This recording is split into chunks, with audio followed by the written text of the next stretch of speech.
Damn, I messed up. We gotta go bald, fam. Oh, shit. Hello, hi, welcome. Welcome back to my channel. If you're new, welcome. I'm your usual spider host, Ivy, or Ivory, whatever you want to call me. I hope you guys are doing well today. Merry Christmas, Merry Chrysler, Merry Crimus. I hope you guys are doing well. I'm back from my couple-week-long break, so that's pretty good. I'm doing well. I have arisen from the darkness in my depression hole, so hooray! I'm back with the sexy Krampus lady. You guys proud of me?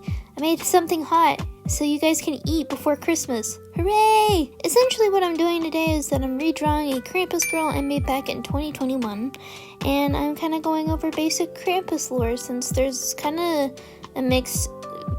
I guess the best way to put it is a mixed variation of sources that are like, hey, he's from this, or hey, he's from that, he's from Christian, he's from pagan, he's from this, he's from that. I know, there's many variations of how Krampus came to be, but I'll go over, I think the two most prominent ones that I've seen. But if you don't know who Krampus is a being from the alpine region of Europe, which is basically German, Austria, Switzerland, a little bit of Italy, basically kind of the alpine region of Europe, like I said. Krampus is a demon of sorts. He has horns, even multiple sets of horns in some depictions, a long tongue that's pointed towards the end.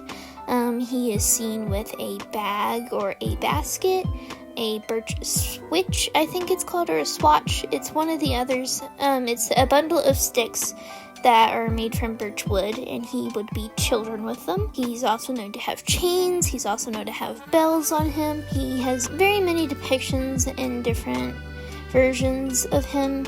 You can see a lot of different variations on old art of him, and a lot of the art kind of comes from 1800s to 1900s depictions on postcards and Christmas cards. So you can kind of see those variations, but be warned, there are some Nazi pictures of those cards, because he's like, oh, I'm a demon, and so people are like, let's just make it sexy, and I'm like, okay. So be warned, children, don't go looking this up around your parents. But he's also known to have goat legs, a horse tail, and that's kind of the basic description of him. He's an anthropomorphic kind of demon goat man, in a sense. There are many holidays surrounding him. There are two that I've seen a lot of similarities between, which I'll explain them both in detail. There's Krampuslauf, which is basically Krampus Run. There's also Krampusnacht, which is a Krampus night where but Krampuslauf and Krampusnacht are essentially kind of a similar holiday. Krampusnacht is where Krampus comes to visit the town, and Krampus Run is more of a sense of people dressing up as Krampus and running around getting belligerently drunk and basically harassing little kids, just spooking them beyond belief with, if you don't behave, you're going to hell, and Krampus is gonna take you there. And then a similar holiday that I think is either the same holiday as Krampuslauf or turned into Krampuslauf, because that's one of the kind of key origins that I've seen. There are some other variations of him, like I said. Some people believe that Krampus is based off a horned deity in Norse mythology, which I'm not sure. Some people have said that. Some people have said it comes from a goddess in the alpine region, specifically Austria, called Perchta.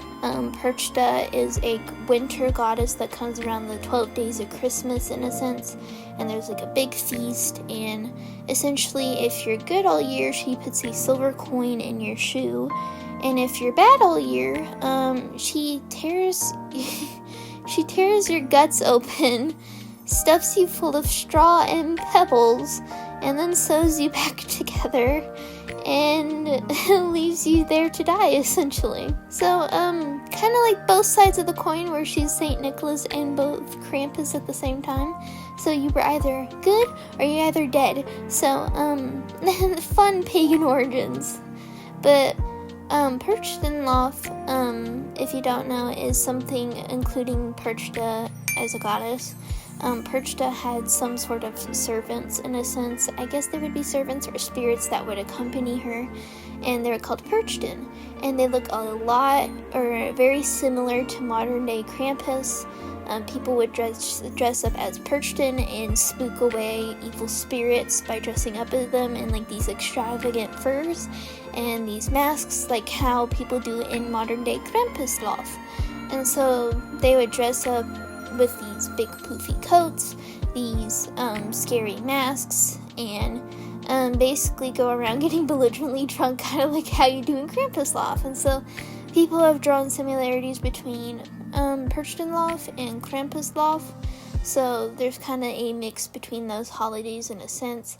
But I believe that Krampuslauf is more just dressing up as Krampus and scaring children into behaving, while perchtenlauf is more getting rid of evil spirits by going door to door and stuff. But there are similarities that I can see there, and I have seen a video where somebody says that perchtenlauf was banned by the church, and basically that kind of led into the origin of how Krampuslauf came around, because people wanted to convince, hey, can we sway you over to Christianity if we include your religious practice, which is basically, it happened a lot in, it happens a lot, believe it or not, because a lot of people wanted to still celebrate their sacred traditions while others wanted them to join the religion, and so they would incorporate different celebrations around the same times of year into basically kind of swaying people over to joining said religion. It happened a lot. There's still a lot of pagan traditions that still happen and that are still around, believe it or not. Some examples of said traditions are painting Easter eggs, putting up a Christmas tree, putting up stockings, mistletoe, lots of pagan traditions, believe it or not.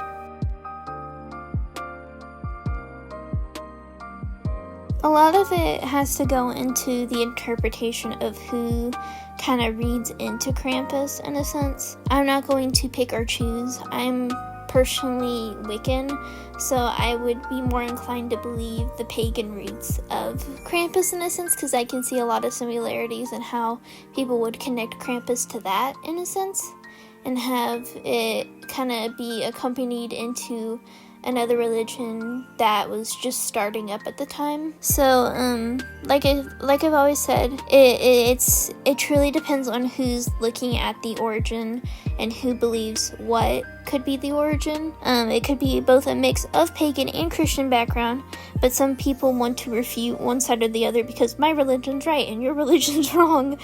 And I've heard that argument since the dawn of times. I personally see it in this light. You do you, I do me, we won't do each other. Probably. Mark Fishbach, 2014. It could be skewed in many different ways because this, like, the origin of Krampus kind of dates back to like the 11th to 16th century, because that's when Christianity was on the rise, and I think that's when St. Nicholas was particularly on the rise. So the idea could have come around basically within any of that time, and a lot of the stuff with pagan rituals or holidays and stuff were kind of getting outdated or basically banned outright by other major religions and stuff. The point I'm trying to make is that folklore is messy. Folklore and mythology can be very messy because when it comes from different religious backgrounds and different regions of the world, a lot of things can be skewed in mistranslation between one thing to the other. And that's something that I've learned by doing research into mythology and folklore, so I can understand kind of the skewed mess that it can become when it's coming from multiple different places and multiple different sources and in multiple different languages, so it can get skewed and pretty messed up. But the point is, believe what you want to believe. Modern day Krampus is known for his modern day shenanigans. So, it's a very messy origin story. That's kind of all I have to say on it. But, here's just my Krampus girl. I'm kind of working on the gold details right now, and I'm going into a lot of the different stuff that I wanted to do for this outfit. I kind of took some aspects of the original outfit, like the pattern I had on the garter and on the bag. I kind of had like a couple different patterns on the red areas because I wanted to add like fancy gold details to this, because I don't know, gold and bells and Krampus kind of go together. Lots of red, a little bit of green to kind of differentiate and set off the red from being too blatant all over the drawing. I also didn't draw the background to this because, as you saw at the beginning of the video, midway through my first go at this drawing, I realized that the perspective of the character that I was drawing was skewed from the perspective of the background, and I'm like, I f***ed up, man. So I had to completely redraw this entire drawing, or not the entire drawing, I had to redraw the Krampus girl herself, and essentially just redraw her on top of the background, which was a little annoying and kind of why it starts off at a weird place where I didn't show how I did the background. Procreate has this wonderful feature where you can do perspective, and I really appreciate it because I fucking suck at perspective. I absolutely suck balls at perspective. It's something that annoys me so much. I think that was one thing that I had a little bit of trouble with in school when it came to art class. I could do it, but it's not my favorite thing to do. But it's kind of required for backgrounds, which is understandable because you gotta take things from life, and perspective is a big thing where you want your camera to be, essentially, and all that fun stuff.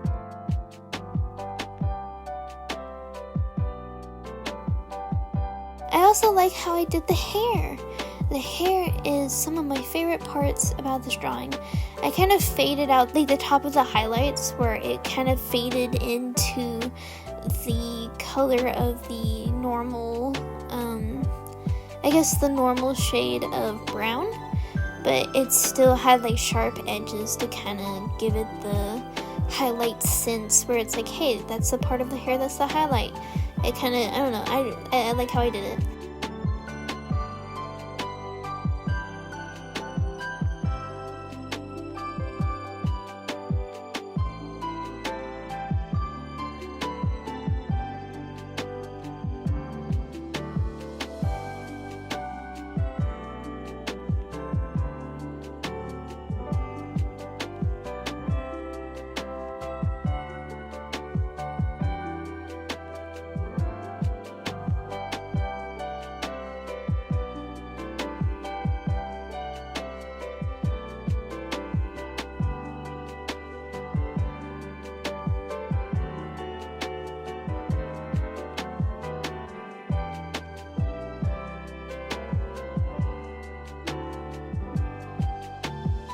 I'm kind of just going in and also doing a couple different tweaks to the highlights of the body, the contours.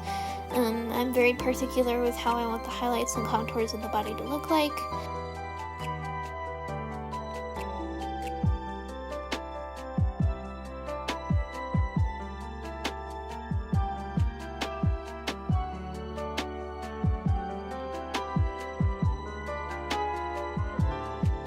And the lighting is kind of a very messy thing that I do. I guess the best way to explain lighting and how I do it is that I have a multiply layer on my line art, on my color layer, and on my background layer. And so I have a multiply layer, and then to do like light shining down or through the shadows of the layer, like if you're doing a nighttime thing like I'm doing here, you would do an add layer, and you would choose a light blue color, and essentially you'd lightly kind of go over the areas where light would be shining on the character. I also did red magic lighting on this character because I wanted to make it look like, oh, it's a demon, magic, Satan. I don't know, because a lot of people associate Krampus with Satan because technically he's a demon, but you get what I mean. Kind of just to give it that ethereal effect of like, hey, this is Krampus, this is a magical being, yada yada yada. I just kind of had very particular ways of going about this drawing. I'm very bad at backgrounds. I'm still very new to backgrounds. I think I did good on this background, so I hope I did well. I need to practice backgrounds if I'm ever going to do my comic. But my plans for my next video are going to be doing the Claudine design while my friend's actually doing the Halloween design. I believe they already have it sketched out and they're almost ready to color it. They're just waiting on me to get my ass in order. So thank you, Raz, for being so patient with me. But I'm excited to see how Halloween comes out because they wanted to join me in my escapade of redesigning Monster High characters.